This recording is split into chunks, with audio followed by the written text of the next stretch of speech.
آپ نے ایک شعر سنا تو ہوگا، بات تو سچ ہے مگر بات ہے رسوائی کی۔ جی ہاں، جب بھی ہم اپنے ملک کے بارے میں بات کرتے ہیں تو کچھ ایسا ہی ہوتا ہے۔ آخر غریب عوام کے ساتھ اتنا ظلم کیوں ہو رہا ہے؟ کچھ عرصہ لوگ روئیں گے، چلائیں گے، باتیں کریں گے اور پھر بھول جائیں گے۔ یہاں لوگ صرف باتیں کرتے ہیں، میدان عمل میں کوئی نہیں نکلتا۔ نہ حکومت کے خلاف، نہ مہنگائی کے خلاف اور نہ ہی ظلم کرپشن کے خلاف عملی اقدامات یا آواز اٹھاتے ہیں۔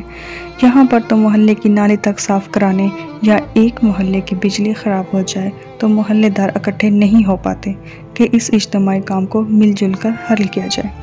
یہاں کسی کے پاس وقت نہیں ہے یا شاید ہماری ترجیحات ہی نہیں ہیں کہ کیا کرنا چاہیے کیا نہیں کرنا چاہیے۔ کبھی 2-4 ڈائیلاگ یا پھر چپ، کبھی ٹرک کی بتی کے پیچھے عمران خان اور سیاستدان لگا دیے جاتے ہیں، کبھی نواز شریف، آصف زرداری صاحب کی کرپشن کہانیوں سے ہم لوگوں کو لطف اندوز کیا جاتا ہے، کبھی جذباتی نعروں سے تو کبھی کنٹینر پر چڑھ کر لمبی لمبی تقاریر چھوڑ دی جاتی ہیں، کبھی کشمیر بنے گا پاکستان کے نعرے، کبھی عید میلاد سرکاری سطح پر منانے کی تیاریاں اور سیاستدانوں نام نہاد معززین علاقہ، کبھی مولویوں سمیت سب جبری معزز آگے آگے کر دیے جاتے ہیں۔ انفرادی مفادات کا حصول اور بس ضیاء الحق صاحب نے بھی اسلام کا نام لے لے کر حکومت کر لی۔ اسی طرح کئی حکومتیں آئیں اور چلی گئیں، مگر ہم کو موقع محل کے مطابق بس ہر کسی نے ٹرک کی بتی کے پیچھے لگائے رکھا۔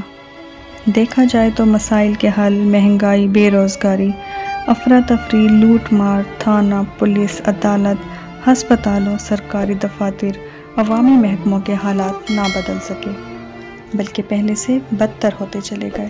آج بھی افسران بالا کی عیاشیاں جاری ہیں، نئی نئی مہنگی گاڑیاں منگوائی جا رہی ہیں، پروٹوکول ہیں، مزے ہیں، سب مسائل پریشانیاں عام آدمی کے لیے رہ گئی ہیں۔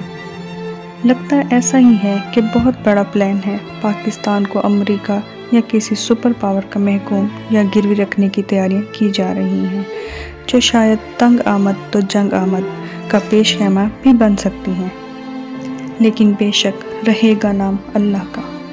ایک شعر پر اپنی بات کا اختتام کرنا چاہوں گی۔ خدا نے آج تک اس قوم کی حالت نہیں بدلی، نہ ہو خیال جسے آپ اپنی حالت بدلنے کا۔ نادیہ جمال کو دیجیے اجازت، اللہ حافظ۔